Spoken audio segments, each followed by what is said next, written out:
سرو سامانی کے عالم میں، کربلا جیسے میدان میں جہاں تک پانی کا تصور نہیں ہے، غذا کا تصور نہیں ہے، شیرخوار بچوں کے لیے دودھ کا انتظام نہیں ہے، ایسے ماحول میں آپ نے اپنے سارے افراد خاندان، اپنے چچازاد بھائیوں، اپنے خود لختے جگروں اور اپنے دیگر رشتہ داروں کو اللہ کے بارگاہ میں پیش فرما دیا۔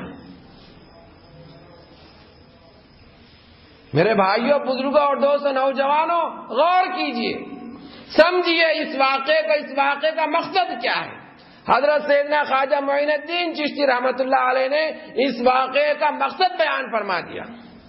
پہلے تو آپ نے حضرت امام حسین کا مقام و مرتبہ بلند فرمایا اور فرمایا شاہ است حسین بادشاہ است حسین، دین است حسین، دین پناہ است حسین۔ سب کچھ ہے تو دین کے بادشاہ حضرت سیدنا امام حسین ہیں، دین کے بادشاہ ہیں تو سیدنا امام حسین رہنے، دین خود ہے تو وہ امام حسین رضی اللہ تعالیٰ عنہ۔ فرمایا سرداد نداد دست در دست یزید، اپنا سر اللہ کی بارگاہ میں اپنے نانا کے دین کو بچانے کے لیے پیش فرما دیا، لیکن کافر، لیکن فاسق، فاجر، ظالم کلمہ گو کے ہاتھ میں بیعت نہیں فرمائی۔ کیا سبق مل رہا ہے مجھ کو اور آپ کو؟ کیا ہم امام حسین رضی اللہ تعالی عنہ کی زندگی سے ہم اپنی زندگی کے لیے کوئی سامان فراہم کر سک رہے ہیں؟ حضرت سیدنا امام حسین رضی اللہ تعالی عنہ اپنے خاندان والوں کے سامنے، اپنے رشتہ داروں کے سامنے، اپنے رشتہ داروں کے ساتھ، اپنے نانا کے ماننے والوں کے سامنے نبرد آزما کس غرض کے لیے ہوئے؟ کیا حکومت کے لیے ہوئے؟ کیا منصب کے لیے ہوئے؟ کیا مال و اسباب کے لیے ہوئے؟ کیا اپنی شہرت کے لیے ہوئے؟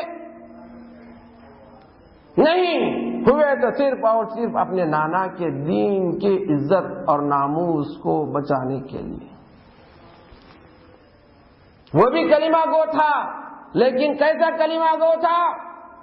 اسلام کو اپنا غلام سمجھ لیا تھا، جس طرح سے چاہا وہ اسلام کو برت رہا تھا، اسلام کو اس طرح سے استعمال نہیں کر رہا تھا، نہیں کر سک رہا تھا جس طرح سے کہ آپ کے نانا حضور صلی اللہ علیہ وسلم اور آپ کے خلفائے راشدین اس اسلام کو استعمال فرما رہے تھے۔ اسی کے لیے آپ اس کے مقابل ہو لیے۔ میرے بھائیوں، بزرگوں اور دوستوں، ایک بات اور آخر میں آپ سے کہتے ہوئے رخصت ہوتا ہوں۔ غور سے سماعت فرمائیے، صرف اور صرف دو باتیں آپ کے سامنے رکھتا ہوں جو ذہن میں آ رہی ہیں، تو ہم کو اور آپ کو حضرت سیدنا امام حسین رضی اللہ تعالیٰ عنہ کی زندگی مبارکہ کہاں ہے اور ہماری زندگی مبارکہ کہاں ہے، آپ کو سمجھ میں آئے گی۔ حضرت امام حسین رضی اللہ تعالی عنہ نے اپنی ساری زندگی کی پونجی، اپنے اہل و عیال، مال و اسباب، سارے جہاں کو اللہ اور اپنے نانا کے دین کے لیے قربان کر دیا۔ آپ کے بعد کوئی اہل بیت اطہار میں تو صرف حضرت امام زین العابدین جن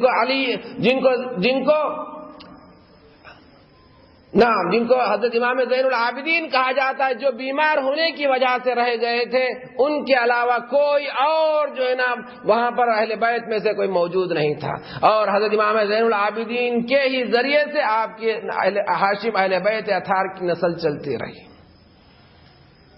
سارے خاندان، سارے مال و اسباب، ساری دنیا کو کس کے لیے قربان کیا؟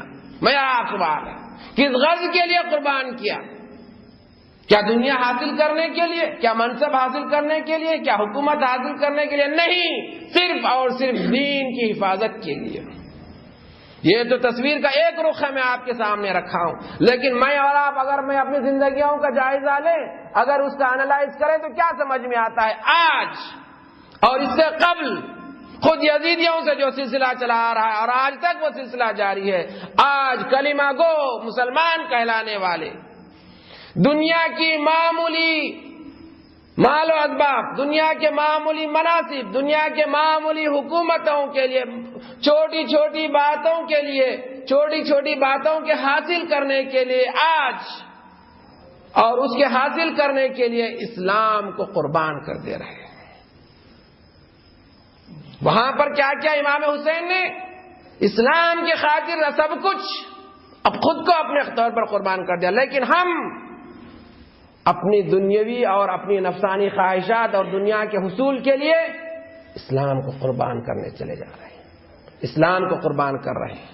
کتنا فرق ہے. اور کہتے ہیں اپنے آپ کو شیعان علی, اور کہتے ہیں ہم اپنے آپ کو امام حسین رضی اللہ تعالیٰ عنہ کے چاہنے والے, کہتے ہیں ہم حضرت سیدنا امام حسین رضی اللہ تعالیٰ عنہ کے نانا کے نام لینے والے, ہم کہتے ہیں اپنے آپ کو حضرت امام حسین رضی اللہ تعالیٰ عنہ کے نام کے چاہنے والے, آپ کے جانثار, آپ کے فدائیان. ممکن ہے یہ ہمارا دعویٰ کیا ہم اپنی زندگیوں کے لیے جو حضرت امام حسین کے مقابل کرتے ہیں کیا درست ہے؟ کہ مجھ کو اور آپ کو سوچنے کی ضرورت ہے. امام حسین نے سب کچھ صرف اسلام کے لیے لکھا, اور ہم ہر معمولی چیز کے لیے اسلام کو جو ہے نا قربان کرنے چلے جاتے ہیں. ہے کیا نہیں بولیے آپ؟ وہاں اسلام کے لیے سب کچھ قربان کر دیا, اور یہاں چھوٹی معمولی چیز کے لیے اسلام کو قربان بآسانی کیا جاتا ہے اور کیا جا رہا ہے. صرف یہی فرق ہے. اور پھر بھی کہتے ہیں کہ ہم جو ہے نا امام حسین کے چاہنے والے ہیں. ممکن ہے یہ دعویٰ درست ہوگا؟ بالکل درست نہیں ہوگا.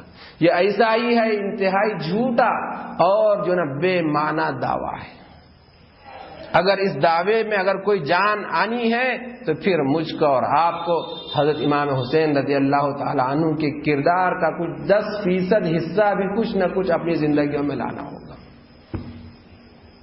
بزرگوں اور دوستو, یہی کربلا اور حضرت سیدنا امام حسین رضی اللہ تعالی عنہ کی شہادت کا فلسفہ ہے, اور یہی اس کی حکمت ہے, اور یہی اس کا پورا سبق ہے. اگر اس سبق کو میں اور آپ نہ سمجھ سکیں تو میں سمجھتا ہوں کہ ہمارا اور آپ کا بیٹھنا کوئی معنی نہیں رکھتا. معنی یہی ہے, اس کا سمجھنا یہی ہے کہ جنہوں نے سب کچھ ساری دنیا کو اسلام کے لیے لٹایا, تو کم از کم ہم پورے اپنے آپ کو نہیں صحیح تو کچھ نہ کچھ اسلام کے لیے لگانے کی فکر کریں. اور ہندوستان ایک ایسا ملک ہے, اسلام کے لیے اتنی زرخیز زمین ہے میرے نوجوان دوستو, یاد رکھیے کہ اتنے اس سے اچھی اور بہترین زرخیز فرٹائل لینڈ اسلام کے لیے پوری دنیا میں کہیں نہیں. جو قوم پتھروں کو پوجتی ہے, جو قوم جھاڑوں کو پوجتی ہے, جو قوم حیوانات کو پوجتی ہے, جو قوم ہر نقصان دینے والے اور ہر فائدہ دینے والے کو پوجتی ہے, کیا اگر آپ میں سے اور مجھ میں سے کچھ ایسے پیدا ہو جائیں جو ان کی صحیح رہنمائی کریں اپنے کردار سے, اپنے عمل سے, اپنے قول سے, اپنے روحانیت سے, تو پھر کیا زندگی ہو سکتی ہے؟ کتنی تیزی سے وہ آپ کی طرف رخ کر سکتے ہیں. کہ آج بھی ہمارا اللہ کا فضل ہے کہ کم از کم میں حیدرآباد کی تاریخ اور حیدرآباد کے ماحولیات اور اس کی تہذیب کا جائزہ لے کر یہ عرض کر سکتا ہوں کہ الحمدللہ ثم الحمدللہ, اللہ تبارک و تعالیٰ کے فضل و کرم سے آج بھی ہمارے غیر مسلم بھائی مسلمانوں پر بڑا اعتقاد رکھتے ہیں.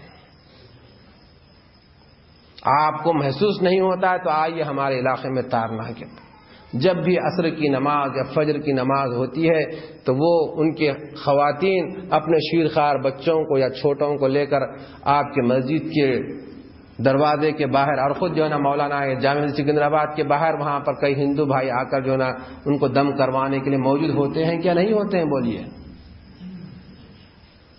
اگر ہمارے دین پر ذرہ برابر بھی ان کو اعتقاد, یقین یا عقیدت نہیں ہوتی تو کیا وہ آپ کے اور ہمارے مسجدوں کے دروازوں پر کھڑے ہوتے نظر آتے؟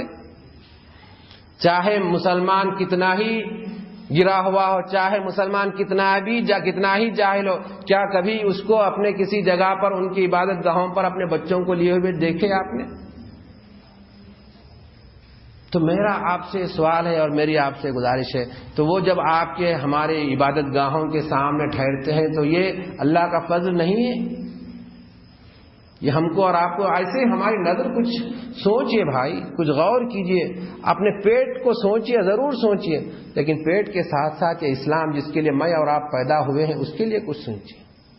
اسلام آپ کو, مجھ کو اپنا خلیفہ بنا کر اس دنیا میں بھیجا ہے, آپ اور ہم اس دنیا میں اللہ کے خلیفہ ہیں، اللہ کے نائب، اللہ کے ڈپٹی ہیں، اس کے یہاں پر جانشین ہیں. کیا ہم اللہ کی جانشینی کے فرائض انجام دے رہے ہیں؟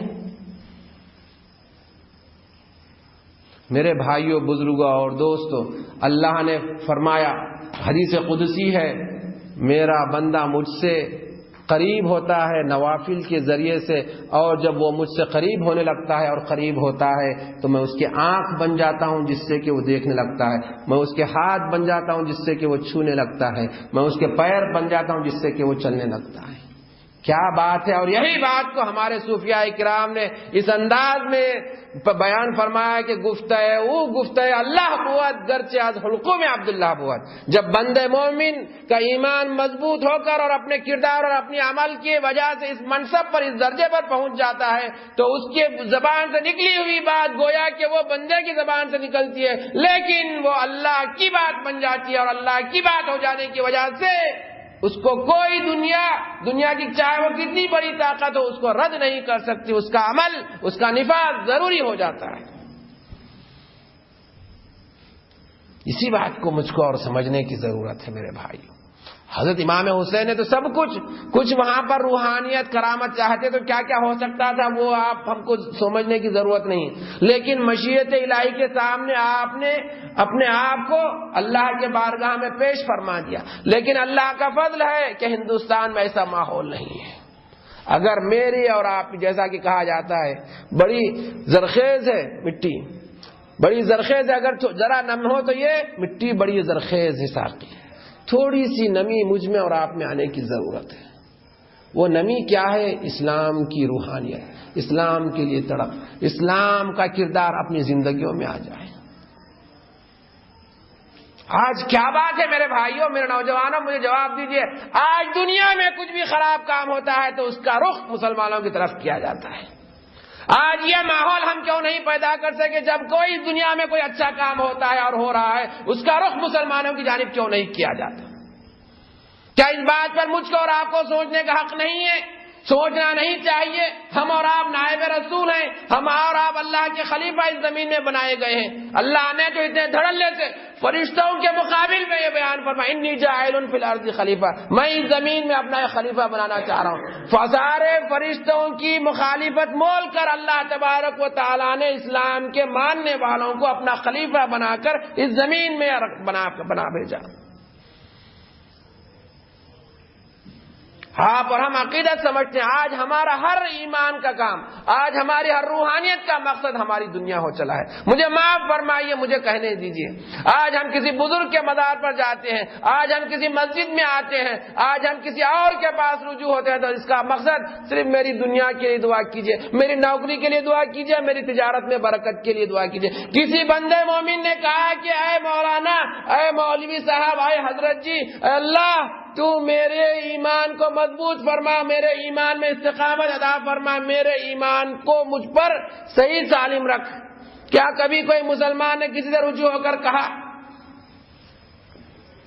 ارے کیا بھائی ہمارا دین اتنا، ہمارا عقیدہ اتنا مضبوط ہو گیا ہے کہ ہم بزرگان دین کے مزارات پر جاتے ہیں تو ہم وہاں پر دھاگے اور خفلے لٹکاتے ہیں.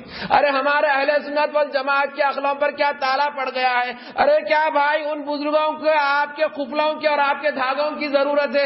ارے ایمان، حدیث شریف میں یہ بات آئی ہے کہ بندہ مومن جب کسی قبر پر حاضر ہوتا ہے تو وہ صاحب قبر اپنے آنے والے کو اسی طرح جانتے ہیں، اسی طرح ان کی آواز محسوس کرتے ہیں. یہاں تک بات بتلایا جاتا ہے کہ اس کے پیروں کے نالین یعنی چپلوں کی آواز تک سننے لگتے ہیں. صاحب قبر، یہاں تک احادیث شریفہ میں آیا ہے کہ اگر صاحب قبر اگر جانے والے کو، زیارت کرنے والے کو دنیا میں جانتے تھے تو اس کی آمد کو بھی جانتے ہیں. اتنے بڑے بزرگ کو ہم جانتے ہیں تو عام مومن کا کوئی بڑے بزرگ ولی اللہ کی بات عرض نہیں کر رہا ہوں. آج جا کر وہاں پر آپ کو دھاگے باندھنے اور خفلہ ڈالنے کی ضرورت ہے؟ کیا ہمارے عقل پر اتنے کفر کے تاڑے پڑ گئے؟ کیا ہمارا ایمان، ہمارا عقیدہ، ہماری عقیدت ہو گئی کہ آج ہمارے عقیدے پر، اہل سنت والجماعت کے عقیدے پر لوگ ہنسنے لگے ہیں، ہنسیاں اڑانے لگے ہیں؟ میرے بھائی، کیا ہمارا عقیدہ اتنا بودا اور اتنا کمزور ہو چلا ہے؟ ارے میں کہہ رہا ہوں احادیث شریفہ میں یہ بات موجود ہے کہ صاحب قبر آپ کی آمد کو محسوس فرماتے ہیں۔